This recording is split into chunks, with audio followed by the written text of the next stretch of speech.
Bonsoir, ravi de vous retrouver pour le premier rendez-vous d'information de la soirée sur l'Oula. Voici le sommaire.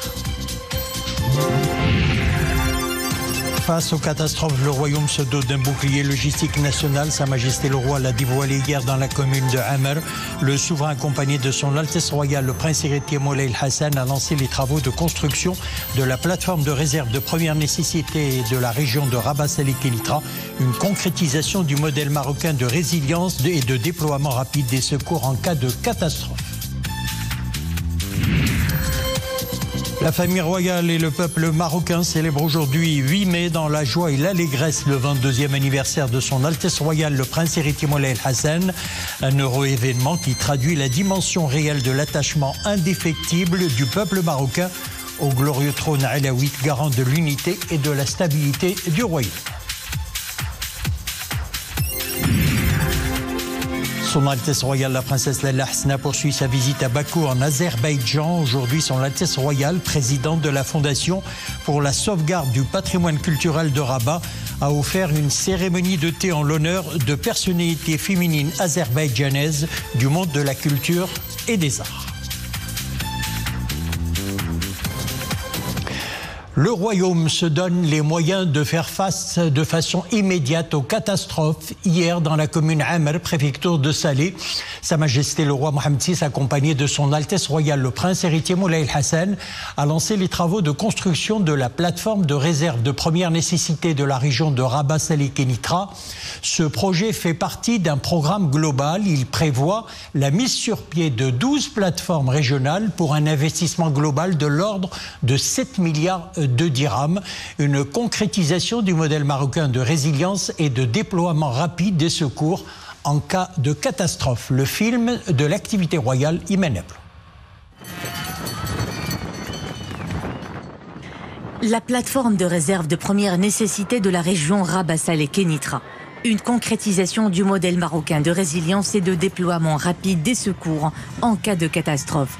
Ce projet s'inscrit dans le cadre des hautes orientations royales portant sur la mise en place dans chaque région du royaume d'une grande plateforme de réserve de première nécessité, tentes, couvertures, lits, médicaments, denrées alimentaires, afin de faire face de façon immédiate aux catastrophes, inondations, séismes, crues, risques chimiques, industriels ou radiologiques.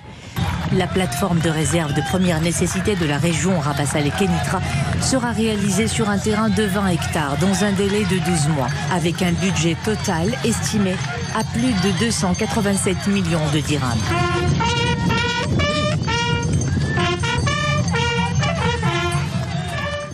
Ce projet consistera notamment en la construction de 4 entrepôts de 5000 m² chacun, de 2 abris pour matériel hors gabarit, d'un héliport et de parking. Cette plateforme régionale fait partie d'un programme global présenté à cette occasion à Sa Majesté le Roi et qui prévoit la réalisation de 12 plateformes pour un investissement global de l'ordre de 7 milliards de dirhams, dont 2 milliards pour la construction et 5 milliards pour l'acquisition des produits et équipements.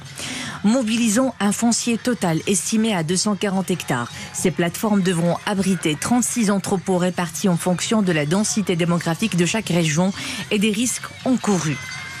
Pour les 6 régions, Casablanca Stade, Rabat Salé Kénitra, Marrakech Safi, Fez Meknes, Tanger Tétouan El Husseima et Souss Messa, les plateformes seront constituées de 4 entrepôts d'une superficie totale de 20 000 m² chacune. Les plateformes des 6 autres régions, à savoir l'Oriental, Bni Mellal Khnifra, Dra'at Filalt, Guelmim Ouadnoun, l'Ayoun Saqiya Al-Hamra et Dakhla Ouad Dahab, seront constituées de 2 entrepôts d'une superficie totale de 10 000 m² chacune. Dans le cadre de l'exécution des très hautes instructions royales de Sa Majesté le Roi, que Dieu l'assiste, le ministère de l'Intérieur a préparé en concertation avec tous les parties concernées un projet pour la mise en place des plateformes régionales de stockage des produits de première nécessité. Ce projet a pour objectif d'augmenter la résilience de notre pays face aux catastrophes et il a pour objectif également d'augmenter les capacités de gestion et d'intervention des équipes de secours en cas de grandes catastrophes. Les produits et équipements qui y seront stockés visent à assurer en cas de catastrophe une réponse rapide au profit des populations sinistrées et une couverture diligente et raisonnable des besoins en termes de sauvetage, d'aide et de prise en charge conformément à la vision proactive de Sa Majesté le Roi. À ce titre, ces produits et équipements destinés au déploiement immédiat après la survenance éventuelle d'une catastrophe naturelle couvrent les principales catégories suivantes. L'hébergement par la mise à disposition de 200 000 tentes polyvalentes et d'équipements associés, la restauration des populations sinistrées grâce à des boulangeries et des cuisines mobiles, ainsi que des kits alimentaires pour les besoins des familles sinistrées, la couverture des besoins des populations sinistrées en eau potable et en électricité par la mise à disposition d'équipements de purification et de potabilisation de l'eau et de production d'énergie électrique par des générateurs remorquables. Le développement des capacités de sauvetage et d'intervention en cas de sinistre. Il s'agit en particulier de constituer des stocks d'équipements de lutte contre les inondations, de sauvetage en cas de séisme, de glissement de terrain et de coulée de boue et de lutte contre les risques chimiques, industriels ou radiologiques. La prise en charge sanitaire des populations sinistrées à travers la mise en réserve durant une première phase de 6 hôpitaux de campagne de 50 lits chacun et de 6 autres durant une seconde phase, comprenant des modules opératoires d'urgence et des modules de prestations médicales de diverses spécialités. Cette infrastructure hospitalière mobile sera complétée par l'installation sur les sites sinistrés de postes médicaux avancés pour le tri et les premiers soins. Il s'agira également dans ce cadre de la mise à disposition de réserves en médicaments pour les besoins immédiats des personnes sinistrées.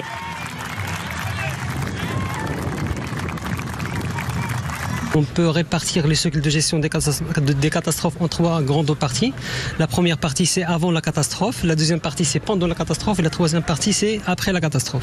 Donc, avant la catastrophe, donc ce projet il va permettre de préparer les équipes de secours, d'avoir plus de réactivité. Il va permettre d'organiser des exercices de simulation parce qu'au niveau de chaque région, au niveau de chaque plateforme, on va imaginer qu'il y a une catastrophe, qu'il y a un sinistre dans un local, donc on va préparer toutes les équipes pour sortir les équipements, pour sortir les équipes et intervenir. Donc ça c'est avant la catastrophe. Pendant la catastrophe, le projet, les plateformes régionales, ils vont permettre de réagir convenablement au sinistre, ils vont permettre de renforcer les capacités de gestion des opérations de secours, ils vont permettre également de prendre en charge les sinistrés sur tous les plans en matière sanitaire, sur le plan sanitaire. Donc il y aura des hôpitaux de campagne, donc pour la prise en charge des sinistrés. Il y aura une prise en charge en matière d'hébergement, en matière d'alimentation, en matière d'eau potable, même en matière d'énergie. Le stockage des produits alimentaires et des médicaments sera géré par des équipes spécialisées et soumis à des règles très strictes, répondant aux normes et standards en la matière. La mise en place de ces plateformes participera au développement des infrastructures nationales d'urgence, à l'amélioration du dispositif global d'intervention en cas de crise, à assurer une plus grande diligence dans l'acheminement des secours et des aides aux sinistrés et à renforcer la résilience du Maroc face à différents types de crises. Le programme global relatif à la mise en place des plateformes régionales de réserve de première nécessité permettra également de disposer de réserves stratégiques permettant de répondre à l'équivalent de 3 fois les besoins satisfaits suite au séisme d'Al Haouz. Outre le développement d'un écosystème national de production d'équipements et de matériel nécessaires au déploiement immédiat des opérations de secours en cas de catastrophe. Ces plateformes régionales, dont les sites d'implantation ont été sélectionnés selon des critères de sécurité, ont été conçues sur la base d'une analyse approfondie des besoins de chaque région du royaume, au regard des risques encourus, appuyée d'une étude des meilleures pratiques et standards internationaux.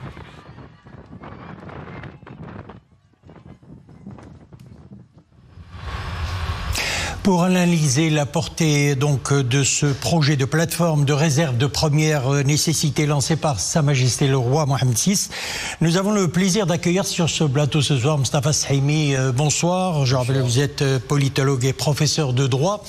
Alors nous assistons à la concrétisation d'une vision royale proactive pour affronter donc les catastrophes. C'est le fruit des enseignements tirés des épreuves auxquelles le Maroc a réussi d'ailleurs à faire face. Rappelons-nous, il y a eu bien entendu le séisme dévastateur d'Al Haouz, les fortes inondations également dans le sud du pays et puis bien sûr la crise du Covid. C'est un changement total de stratégie d'intervention face aux crises majeures. Le diagnostic est le suivant, il n'y a pas de risque zéro. les catastrophes naturelles sont là, au Maroc et ailleurs. Et d'ailleurs, dans d'autres pays, vous avez pu voir qu'elles prenaient des dimensions beaucoup plus importantes et dramatiques. Il n'y a pas de risque zéro. Il y avait quelque chose qui existait au niveau de la protection civile. C'était pas vide, l'espace national n'était pas vide. Il y a eu des inondations, qui sont récurrentes d'ailleurs dans un certain nombre de régions, avec une géographie particulière aussi. Il y a eu le séisme d'El Hoceima en 2004 aussi. Mais tout ça présentait cette particularité, c'est celle d'une réponse ponctuelle à une situation de crise particulière. L'intérêt de la démarche royale aujourd'hui, qui est une vision et une stratégie, c'est d'intégrer tout cela dans une approche proactive avec un système. Alors, c'est un processus qui a été mis en place et qui a travaillé depuis, évidemment, le séisme d'El Haouz du 8 septembre 2023, qui avait une ampleur exceptionnelle, avec une mobilisation de moyens tout aussi exceptionnelle. Et c'est sur cette base-là que des équipes ont été mises sur pied, pilotées par le département de l'Intérieur, évidemment, parce que c'est l'administration territoriale nationale, mais associant, évidemment, d'autres départements ministériels, les travaux publics, l'énergie, la santé, etc. Et c'est comme ça qu'on est arrivé sur la base de ce travail-là à cette stratégie qui a été donc annoncée hier, stratégie nationale. Elle présente certains traits aussi spécifiques. Le premier, c'est évidemment l'importance de la démographie. Il y aura 12 plateformes logistiques régionales dans les 12 collectivités territoriales du royaume. 1. 2. Le problème, c'est la dimension démographique. Il est bien évident qu'il y a des provinces qui sont sous-peuplées par rapport à d'autres qui sont surpeuplées. Je pense à la métropole Casablanca, Fès, Marrakech, etc. Donc il y a un élément dont il faut tenir compte. Pourquoi ? Parce que ça oblige à une adéquation des moyens. Deuxième élément cumulatif, c'est l'évaluation des risques. Nous avons une carte des risques au Maroc. Elle n'est pas parfaite, mais en tout cas, il y a des indicateurs qui confortent le fait qu'il y a des zones à risque, des zones à catastrophe, soit inondations, crues, séismes, etc., et d'autres beaucoup moins. Et donc, il fallait pondérer ces deux éléments, la dimension démographique et le paramétrique, pour définir une politique. C'est extrêmement important. J'ajoute que c'est une vision royale. Il faut le dire. C'est pas une politique qui a été mise en œuvre par le gouvernement. D'ailleurs, je vous rappelle que dans le discours du souverain au Parlement en octobre 2021, l'ouverture de la législature, le souverain avait fait des développements particuliers sur la nécessité d'un dispositif national intégré pour ce qui est des situations d'urgence et de crise. C'était global, mais dans ce panier-là, si je puis dire, il y a les situations d'urgence. C'était en octobre 2021, c'est-à-dire 3 ans et demi. Alors justement, il s'agit d'un programme global ambitieux, fruit d'une approche royale anticipative. Nous parlons donc, nous le disions, de 12 plateformes régionales réparties en fonction de la densité démographique de chaque région, vous le disiez, mais aussi des risques encourus au niveau de chaque région. C'est le résultat donc d'une étude de longue haleine et d'une mobilisation d'experts en la matière. Ce sont des équipes mixtes, effectivement, qui ont travaillé, donc géologues, économistes, agents d'autorité, élus, etc., parce qu'il fallait identifier les particularités de chaque région pour adapter le dispositif précisément ces particularités. Ce qui me frappe, c'est l'importance de la mobilisation financière, budgétaire. Des moyens. Oui. Pour Rabat, par exemple, ça a été annoncé hier, c'est 290 millions de dirhams, c'est extrêmement important.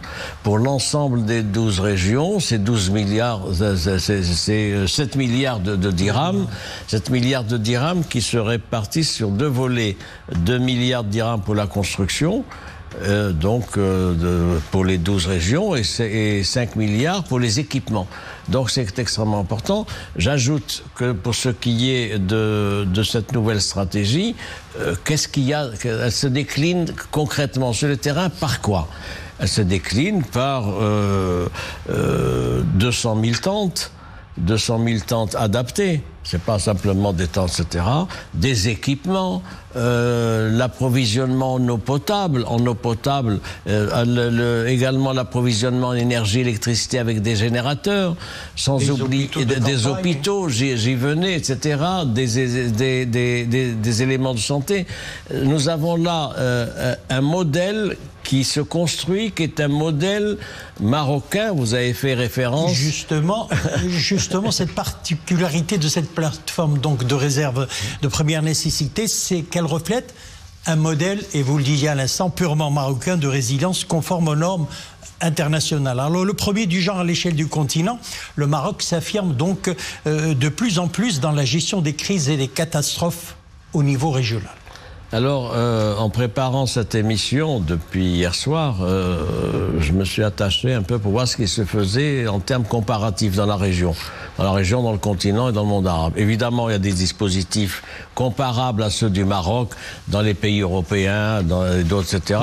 Mais pour ce qui est de la région arabe, maghrébine, continentale, il n'y a pas. Il y a des textes qui existent. Je peux vous citer les textes qui existent. Il y a des directions de la protection civile aussi, comme au Maroc. Mais ça n'est pas adossé à des moyens et à une opérationnalité. C'est-à-dire qu'on réagit quand il y a une crise. Mais ce n'est pas un système qui a été pensé, qui est opératoire. J'ajoute ceci, sur le modèle que vous avez évoqué.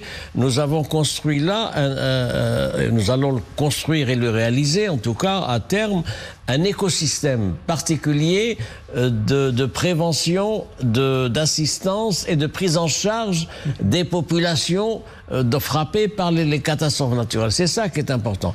J'insiste sur d'abord la sauvegarde, il faut sauver, ensuite il faut aider, et ensuite il faut prendre en charge. La prise en charge se fait donc par un certain nombre d'éléments. J'ajoute que ça sera facilité par quoi ? Par la digitalisation de la gestion des stocks et la digitalisation des moyens d'intervention. C'est-à-dire qu'il n'y aura plus le brouhaha habituel que l'on peut voir dans les situations de crise, les gens apportant n'importe quoi à venir, l'élan populaire, etc. Il y aura une gestion de stock extrêmement importante. Une gestion de stock digitalisée avec des responsabilités, et c'est quelque chose qui va élargir, me semble-t-il, le champ et le périmètre de la protection sociale. Nous sommes dans une vision de protection sociale. C'est un élément supplémentaire de la protection sociale des citoyens. Moustapha Sahimi, merci de nous avoir éclairé sur le sujet ce soir. Je rappelle que vous êtes politologue et professeur de droit. Merci. Merci à vous. La famille royale et le peuple marocain célèbrent aujourd'hui 8 mai dans la joie et l'allégresse le 22e anniversaire de son Altesse royale le prince héritier Moulay El Hassan. Un heureux événement traduisant, comme à l'accoutumée, la dimension réelle de l'attachement indéfectible du peuple marocain au glorieux trône alaouite, garant de l'unité et de la stabilité du royaume. Cet heureux événement est également l'occasion de revenir sur les temps forts des principales activités de son Altesse royale, le prince héritier Moulay El Hassan. Imanable. L'anniversaire de son Altesse royale, le prince héritier Moulay El Hassan. Un heureux événement qui traduit la dimension réelle de l'attachement indéfectible du peuple marocain au glorieux trône alaouite, garant de l'unité et de la stabilité du royaume.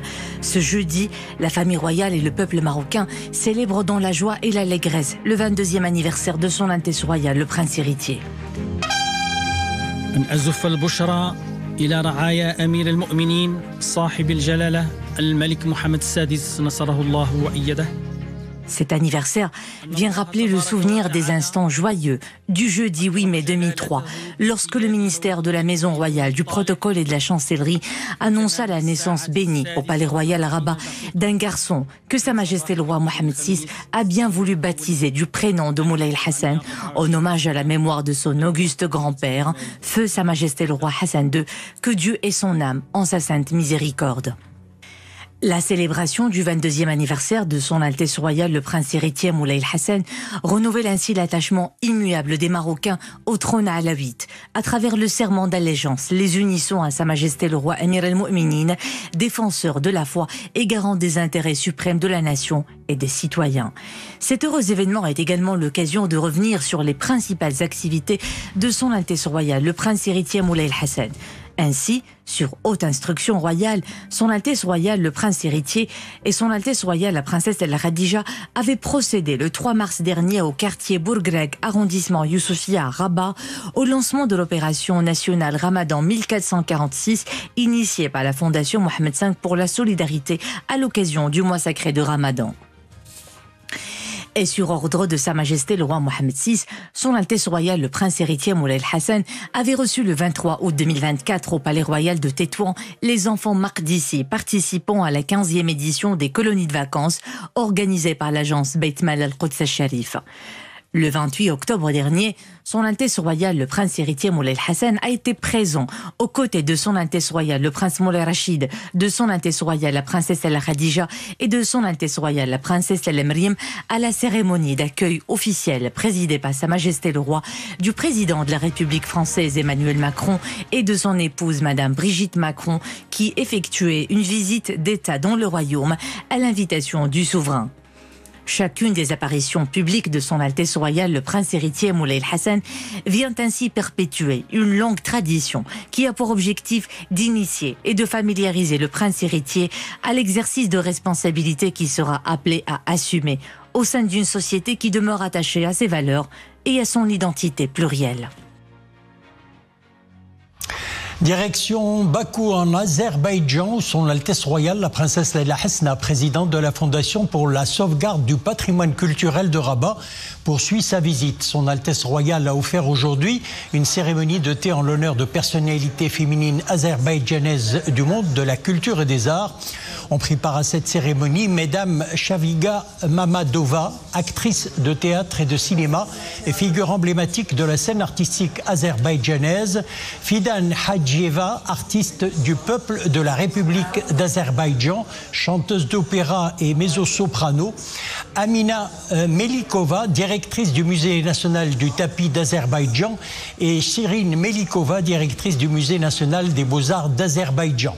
Ont aussi pris part à cette cérémonie Mesdames Nadzeha Ismailiova, journaliste émérite de la République d'Azerbaïdjan, Sabina Singh-Linskaya, artiste émérite de la République d'Azerbaïdjan, Asmar Babayeva, directrice artistique de Azer Kalcha, un établissement dédié à la préservation et à la promotion du tissage de tapis azerbaïdjanais, Fizoura Sultanzad, directrice du Centre républicain pour le développement de l'enfance et de la jeunesse, Gounel Rzaïeva, directrice du Centre du livre de Bakou, Gulnara Kalikova, styliste et directrice du Centre des costumes nationaux d'Azerbaïdjan, Rena Mamadova, directrice de département au centre Heider Aliyev, et Nagiz Goulieva, artiste peintre de renom, ont également été présentes à cette cérémonie de thé Mesdames Nouzal Alaoui, secrétaire générale de la Fondation pour la sauvegarde du patrimoine culturel de Rabat,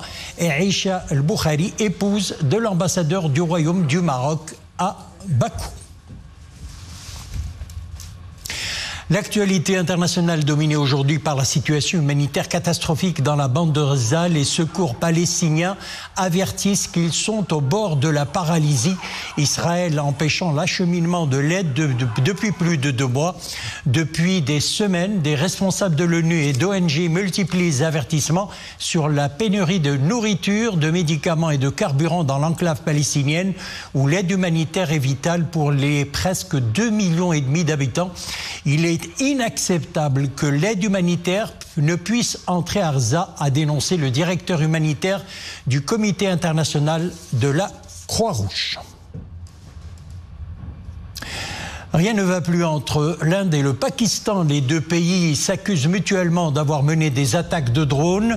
Lahore, la grande ville pakistanaise frontalière de l'Inde, s'est réveillée ce matin au son d'explosions qui ont repris par intermittence. L'Inde a affirmé avoir neutralisé la défense aérienne qui y était déployée. L'armée pakistanaise, elle, a affirmé avoir abattu jusqu'ici 25 drones de fabrication israélienne envoyés par l'Inde sur au moins 9 villes, certaines abritant des quartiers généraux militaires et ou du renseignement, comme Rawalpindi, la ville jumelle d'Islamabad. Les deux voisins étaient sur le pied de guerre depuis l'attaque qui a fait 26 morts à Pahalgam, une ville touristique du Cachemire indien, attaque qui n'a pas été revendiquée. L'Inde et le Pakistan se sont mutuellement d'ailleurs accusés jeudi d'avoir mené des attaques de drones, aggravant l'inquiétude d'une communauté internationale qui appelle les deux puissances nucléaires à une désescalade. Au Vatican, une fumée blanche est enfin apparue il y a quelques heures au-dessus de la chapelle Sixtine, donc annonçant l'élection par 133 cardinaux d'un nouveau souverain pontife pour succéder au pape François. La foule de fidèles rassemblés sur la place Saint-Pierre a crié son enthousiasme en applaudissant à tout rompre, impatient d'attendre la formule célèbre « Habemus Papam ». Les cloches de la basilique Saint-Pierre se sont mises à sonner à toute volée dans la foulée pour accueillir l'Américain Robert Francis Prévost, élu pape en ce 8 mai 2025. Il prendra le nom de Léon XIV.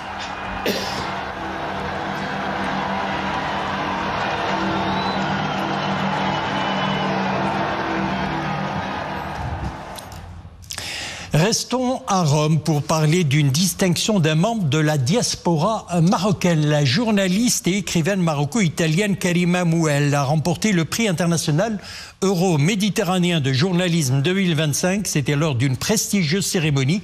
Le prix international euro-méditerranéen de journalisme, initié par l'Association des journalistes de la Méditerranée, en collaboration notamment avec l'Union de la presse sportive italienne, a été attribué donc à Madame Mouel pour son engagement constant et sans faille dans la couverture médiatique des défis de l'intégration, de la migration et du dialogue interculturel entre l'Europe et le monde arabe.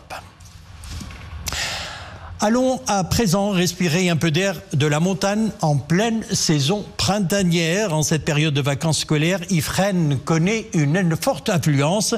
Les amoureux des grands espaces viennent profiter d'une parenthèse donc détente au cœur d'une nature verdoyante. Le reportage est signé Ahmed Fadili et le commentaire Maria Oued.